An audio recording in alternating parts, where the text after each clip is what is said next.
What's really going on with Russia's Air Force? In a recent strike on Ukraine, Russia raised a record number of strategic bomber aircraft ready to launch a massive amount of firepower. But the results were underwhelming, as Ukraine declared that 18 of 23 missiles were shot down by air defense. So why did Russia raise practically all their available aircraft just to deliver 23 cruise missiles? Was this a feint to lure air defenses into a trap, or have they been outsmarted by Zelensky and his defense? Stay tuned as we'll explore the possible reasons behind Russia's seemingly ineffective strike and what it could mean for the ongoing conflict between Russia and Ukraine.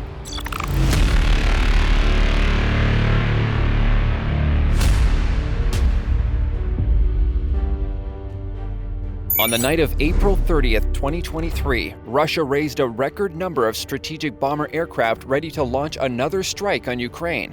As they took to the air one aircraft after the other, Ukrainians streamed to the shelters all over the country. Some tallies indicated that most of the flyable fleet was airborne, including the Bear, Blackjacks, and Backfires, all capable of delivering a massive amount of firepower. But the results were underwhelming, and Ukraine declared 18 of 23 missiles shot down by air defense. Such a force could have delivered over 100 precision missiles, but didn't.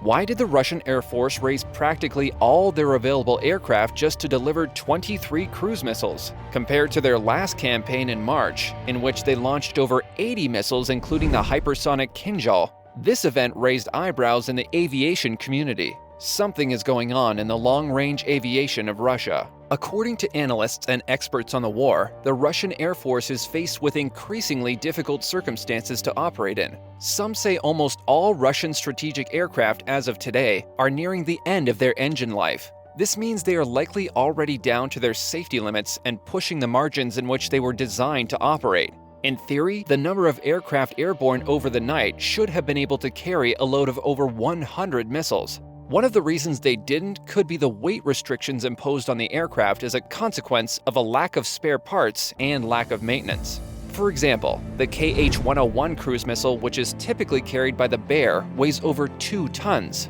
The Tu-95 MS's combat load, on the other hand, is about 21 tons. Therefore, a Tu-95 MS should be able to carry 8 KH-101 missiles. The Tu-95 Bear strategic aircraft's basic structure has not changed over the course of its existence. Despite being upgraded and enhanced over the years, the structure has largely been left untouched. Only in displays can the Tu-95 MS be seen carrying 8 KH-101 missiles and be reminded that it is carrying a heavy load. In reality, none of them are capable of carrying such a load, particularly over long distances or during combat missions. Now that Russia is required to move its aircraft beyond the 1,000-kilometer zone from the Ukrainian border, and some of them are 6,500 kilometers away being stationed in the high north after the drone attacks on Engels last year, they must fly significantly further than before, sometimes even exceeding 1,500 kilometers. When the Tu-95 MS airframes were stable and the engine's lives were still intact, they could push them to their absolute limit. They're currently operating at full capacity, and any mistakes could spell disaster. Even though they had plenty of missiles in the opening of the war, we never saw a single launch of the full possible 176 KH-101 missiles, or 8 missiles loaded on 22 combat-ready Tu-95 MS.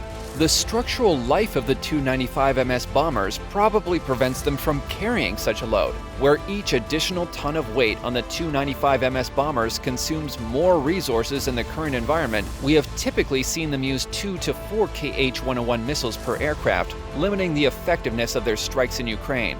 Another explanation could be that this was just a show of force or a feint. By raising dozens of aircraft, they could be trying to measure the Ukrainians' response. While monitoring the country with different intelligence aircraft and other sensors, they can map out the reaction that is provoked, which units move, and to where. How do they deploy and how do they hide? These are all questions that could be answered.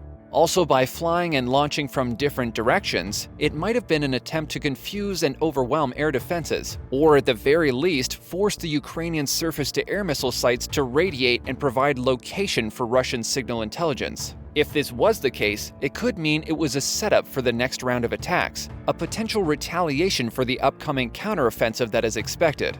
A third rationale tells the story about dwindling stocks of Russian precision-guided missiles. For several months, media outlets have been posting about the rapidly depleting stocks of cruise missiles in the Russian armed forces and said that we could be seeing fewer of the massive attacks that were common last year. Although Russia is said to have ramped up their production of munitions, the industry was hit hard by sanctions and find themselves in need of components that are under sanctions from the West. The Russian media announced they hit 140 targets over the night, a tally which differs significantly from Western media. This comes in just as Ukraine has announced that their newly received Patriot air defense systems have entered combat duty, which relieves some older S-300 systems from duty, and we could see these systems move closer to the front in the coming days and weeks, presenting a whole new set of challenges for Russia. Ukraine continues reporting the success of the air defense units and usually reports over 80% interception rate of incoming missiles. The events of the weekend have left many questions unanswered about Russia's air force and their capabilities. Whether it was a feint, a shortage of precision-guided missiles, or the limitations of their aging aircraft, Ukraine apparently successfully defended against the attack. However, this does not mean the threat is gone. What do you think about the state of Russia's long-range aviation? Let us know in the comments below.